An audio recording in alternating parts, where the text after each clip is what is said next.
The phone rang just after midnight, an unknown number. I almost ignored it, but something made me answer. The voice on the other end was distorted, like it was coming through a cheap voice changer. It was just a few words. Check on your mother. The money isn't being used for her. Then, a click. The line went dead.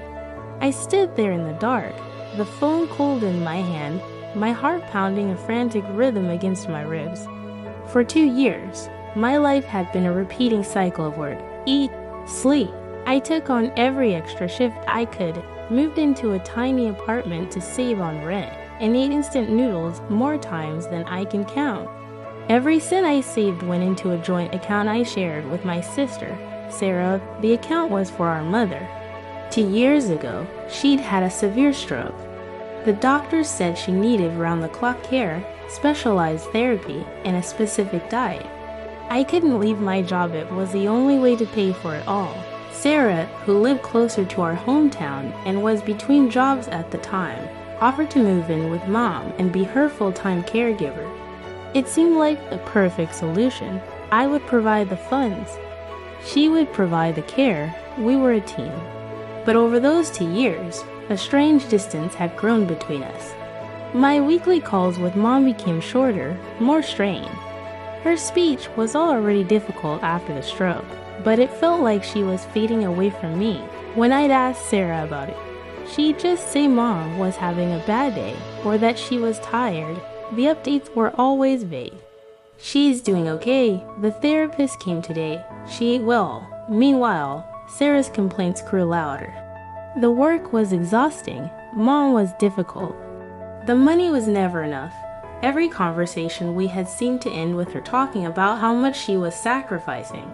I felt a constant, gnawing guilt. Here I was, hundreds of miles away, just sending money while she was on the front lines, dealing with the daily reality of our mother's decline. So I sent more. I sold my car. I picked up a third part-time job on weekends. Whatever she said she needed, I found a way to provide it. That anonymous call shattered the fragile peace I had constructed. The money isn't being used for her. The words echoed in my head, mixing with memories of Sarah's promises. I remembered our conversation right at the beginning. We sat at my kitchen table, mapping everything out. Sarah had been so confident, so reassuring. "Don't you worry," she had said, her hand on mine. "I'll hire the best physical therapist in the county. We'll get her one of those adjustable beds so she's comfortable. I'll cook all her meals, the organic, healthy stuff the doctor recommended. She'd have everything she needs. She'd be happy." I had believed her. I had clung to that image. Mom, comfortable in a special bed, getting stronger with daily therapy, enjoying healthy food. But the reality I was getting through our phone calls felt different. When I asked for the therapist's name to send a thank you note, Sarah got defensive. "Why? Do you not trust me?" When I asked for a photo of Mom's new setup, she'd say the lighting was bad or her phone camera was broken. The excuses piled up, each one a tiny crack in the foundation of my trust. The anonymous call was the hammer that broke it all apart. I didn't sleep that night. At dawn, I packed a small bag, called in sick to all my jobs, and started the 6-hour drive home the entire way. My mind raced. I was probably overreacting. It was just a cruel prank. Sarah was stressed, but she loved Mom. She wouldn't ask she couldn't. But the doubt was a venom spreading through my veins. I didn't call to say I was coming. I parked down the street and walked up to the house I grew up in. The garden was overgrown, weeds choking the rose bushes Mom used to be so proud of. A shutter hung crooked from an upstairs window. A sense of dread washed over me. I used my old key, the metal cold against my sweaty palm. The lock turned with a familiar click. The house was quiet, too quiet, and it smelled wrong. Stale with a faint, sour odor underneath. The living room was a mess. Empty takeout containers and shopping bags from expensive brands were piled on the couch. A new, massive flat-screen TV was mounted on the wall, something we could never have afforded. My heart sank. I walked down the hall to my mother's bedroom.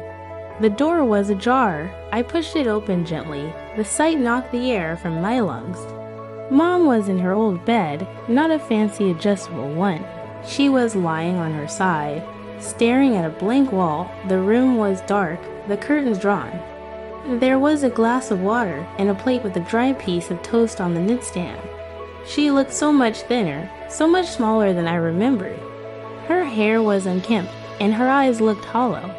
There was no physical therapist, no special food, no comfort. There was only neglect. She turned her head slowly as I stepped into the room, a flicker of recognition in her eyes, a faint, weak whisper of my name. I rushed to her side, kneeling, taking her frail hand in mine. It was ice cold. Tears streamed down my face as I apologized, over and over, for not coming sooner, for not knowing. Just then, Sarah walked in.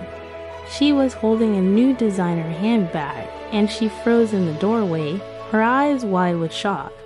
"What are you doing here?" she stammered. The calm I had tried to maintain on the drive down evaporated. I stood up, my whole body shaking with a rage I had never felt before. "What am I doing here? What have you been doing, Sarah? Where is the money? Where is the therapist? Where is the bed?" My voice was low, trembling. Her shock quickly turned to defiance. "It's not as easy as you think." She yelled, "I'm here every single day.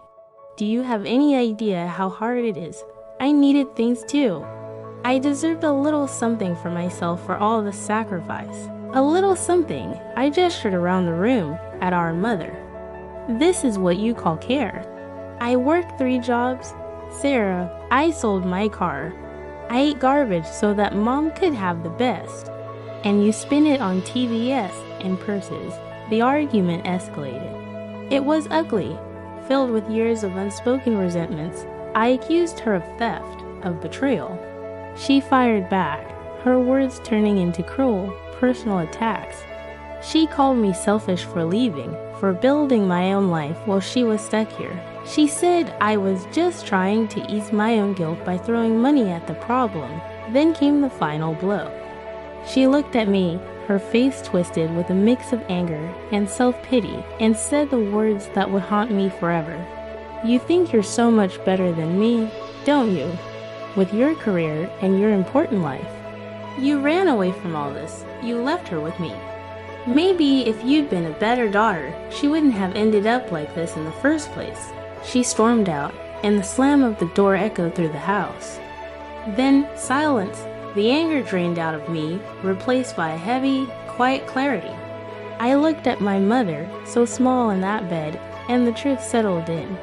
I had sent money to fix a problem, but I had outsourced my responsibility. I had paid to soothe my guilt, but I hadn't been present. My sacrifice was real, but it was hollow without action.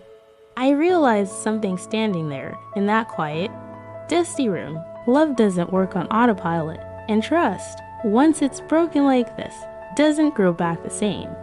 Some lessons don't come with closure. They just come with a painful, quiet awareness.